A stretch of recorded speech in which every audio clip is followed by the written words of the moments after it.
শুধু বিএনপি না, আপনার ক্ষমতার ভর কেন্দ্রে আছেন এমন অনেক গুরুত্বপূর্ণ ব্যক্তিরাও চান না যে চুপ্পু চলে যাক, সরে যাক।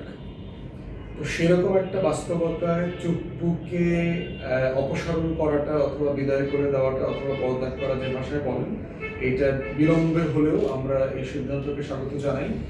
তবে এর ভিতরে অনেকগুলো কারণ আছে। বিএনপি আসলে কেন 5-6 মাস পরে এটা সিদ্ধান্ত নিয়েছে, এইটা যতটা না সরল যে সে লন্ডনে গিয়ে হাসিনার সাথে কথা বলেছে, সেগুলো আপনি আলোচনাতে আনতে পারবেন নিঃসন্দেহে, কিন্তু এর থেকে গুরুত্বপূর্ণ হচ্ছে এর ভিতরে একটা রাজনীতি আছে এবং বিএনপির যে অতীত সাংবিধানিক সংকট তৈরি করবার, কেওয়াস করবার যে ইতিহাস আছে, এটার সাথে এখানে একটা কানেকশন পয়েন্ট আছে এবং আমরা ধারণা করবো এরকম কোনো ঘটনা যেন ভবিষ্যতে না ঘটে।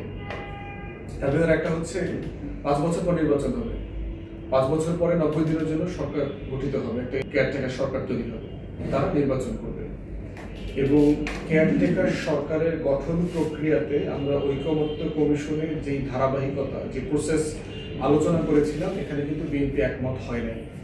বিএনপির কেয়ারটেকারের প্রস্তাবনা হচ্ছে 96 প্রস্তাবনা এবং যেখানে সর্বশেষ ধাপে ধাপে ধাপে ধাপে অনেকগুলো ধাপে এসে প্রেসিডেন্ট হচ্ছে তার শেষ অপশন, যেটা আমরা দেখেছি 96, 2006 এবং 7-এ গিয়ে ইয়াজউদ্দিন আহমদ সাহেব দায়িত্ব নিয়েছেন। এখন সেই রকম একটা জায়গায় আমরা বলেছিলাম যে এই প্রসেস রাখাই যাবে না, এই পর্যন্ত এটা আসবেই না, বিচারপতি এখানে ইনভলভই হবে না, বরং আমরা একটা কমিটির ব্যাপারে একমত হই যে সরকারি দলীয় স্পিকার, বিরোধী দলীয় নেতা, তৃতীয় দল যিনি আছেন তার নেতা, এরকম মিলে সংসদের বাইরে 5-7 জন মিলে একটা কমিটির ব্যাপারে আমরা একমত হই, যেই কমিটি তত্ত্বাবধায়ক সরকারের প্রধান এবং অন্যান্য কাউন্সিলর অ্যাপয়েন্ট করবেন, এই ব্যাপারে একটা প্রস্তাবনা দেবেন।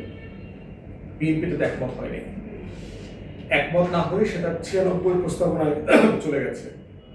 তাহলে এখন বিএনপি এইটা মাথায় রেখে পড়ছে, যদি কোনো কারণে প্রসেসে একমত হওয়া না যায়, সেটা শেষ পর্যন্ত যদি প্রেসিডেন্ট পর্যন্ত যায়, তাহলে যেন লোকটা আমার লোক হয়। এখন ফেব্রুয়ারি মাসে করলে কিন্তু এই বেনিফিটটা সে পাবে না, কারণ 5 বছর আরো 3 মাস এদিক সেদিক হয়ে যেতে পারে, 1-2 মাস। এই জন্য সে প্রায় 5-6 মাস পরে গিয়ে এই কাজটা করেছে, চুপ্পুকে সরিয়েছে, যেন ওই রকম একটা সম্ভাবনার বেনিফিট সে পায়।